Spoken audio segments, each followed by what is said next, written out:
it recording? Yes. Alright, hey guys, what's up? It's me, Mr. Triago.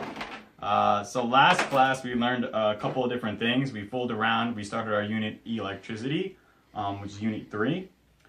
I gave you guys some batteries and I gave you guys a light bulb stand and a light bulb. And you had to figure out how to get a light bulb to light up. This was not as easy as you guys thought it was going to be. And for those of you who were not here, who were on vacation or were sick, I'm going to show you how we actually accomplished this as a class. So we got one of our wires here, we clamped it in to our negative side, and then we clamped our other wire here, and then we used these two wires, made sure our light bulb was screwed in all the way, and we just clamped them here. And that was the first way many of you guys figured out how to get the light bulb to light up. Some other ways we found were if you put them on different parts of the battery, like if you put them here, it would light up. If you put them here, it would light up. And then if you put them, over here, it would light up very faintly. And the reason is, we're using 3 batteries now, but now we're only using 2 batteries, and then 1 battery wasn't even enough to really power it unless it was a brand new battery. So that was the simplest way to set it up. We also looked at, adding wires, what happens if we add wires. And we looked at, running through, different configurations, how it would still work. But we found out that as long as we somehow have this kind of circular configuration with a negative and a positive on the batteries, we saw that the light bulb lit up. And if the light bulb lit up, we knew that we had something called a circuit. And a circuit is something that is a closed path for electricity to follow. And we defined electricity as the flow of electrons. That's right, electrons actually flow from the negative side of our battery to the positive side of the battery. So if we look here at my wonderful drawing of a battery, we can see that the negative side of the battery has a lot of electrons. This would be some kind of battery similar to this one. So the negative side of the battery has a lot of electrons, and the positive side, doesn't really have a lot of electrons. It wants to balance out though. Just like everything wants to reach an equilibrium or some kind of stable configuration. So these electrons actually can't travel through the center of the battery because there's actually like a barrier inside of the battery. So the electrons can, once you connect a wire to both sides of the battery, the electrons can travel through this wire and then pass from one side to the other side. And then eventually your battery runs out when your electrons are equal on both sides and it reaches equilibrium. With rechargeable batteries, you're actually reversing the direction of flow.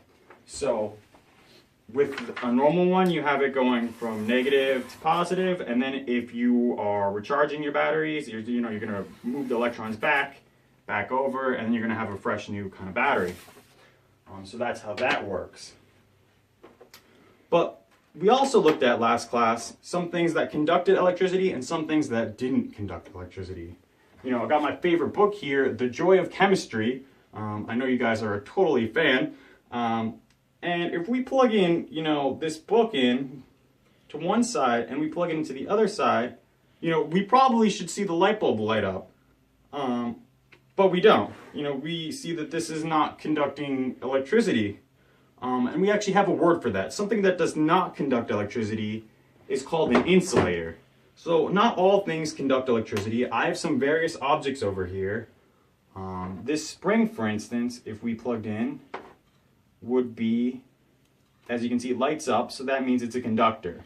Conductors are things that conduct electricity and allows electrons to flow easily through it. So this is a conductor.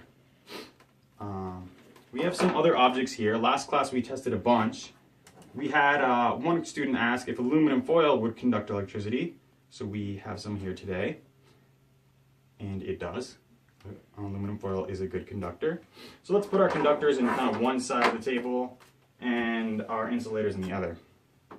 We have this paper clip. Also conducts electricity. We have these little tiny pieces of gold here. This conducts. This also conducts. You can see that the pure samples are a little bit brighter. We have this mixed silver coin here. also conducts electricity. We tested a pen in last class, conducts electricity. I have a guitar pick here, made it of plastic. This does not conduct. We talked about that most things that are covalently bonded do not conduct electricity. At least that's what we've seen so far. We have this rubber band. If we connect this here, also does not conduct. We didn't have a rubber band last class. We had a part of a rubber glove.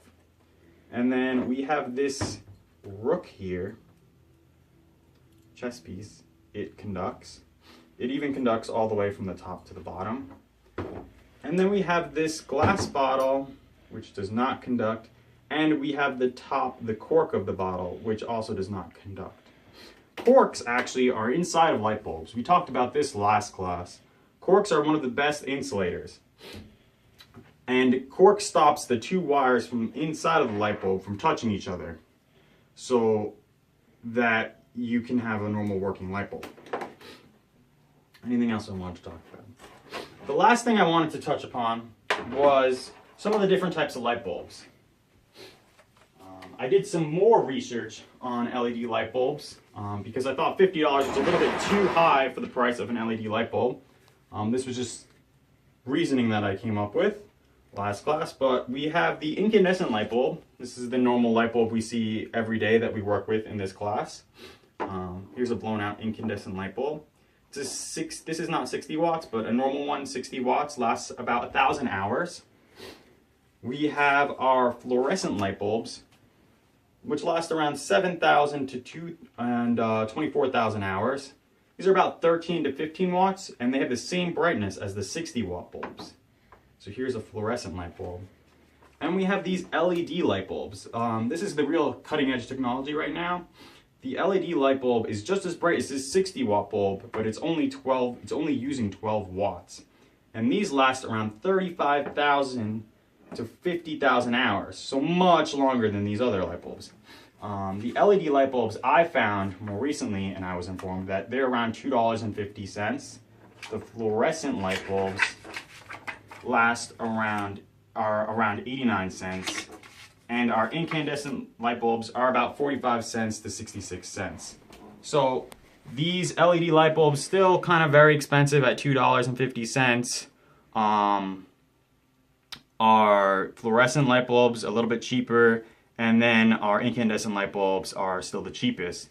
But I mean, overall, for the lifespan that you're going to have these light bulbs, you know, the LED light bulbs are definitely where you want to invest in, especially now that they've come down in price. So you can see those. So the goal for today, guys, is that you can get a light bulb. See, I showed you how to do this with the stand. You guys have figured out how to do this with the stand. But now I want you guys to be able to figure out how to light a light bulb without a stand. So how are you going to light this light bulb, this tiny light bulb here, without a stand? You're still going to have these batteries. I'm still going to let you use wires. The less wires, the better. You're still going to need the 3 batteries because it's not going to be strong enough. But only using the wires and just the light bulb, no stand, you have to figure out how to get this light bulb to light up. And why does it do that? Once you finish that, you'll then go over your entrance slips and you'll figure out how, if you got them all right or if you got them all wrong. You're going to discuss with your group members on how you got them, which ones lit up and which ones did not light up. So we'll do that right now. Thanks, guys.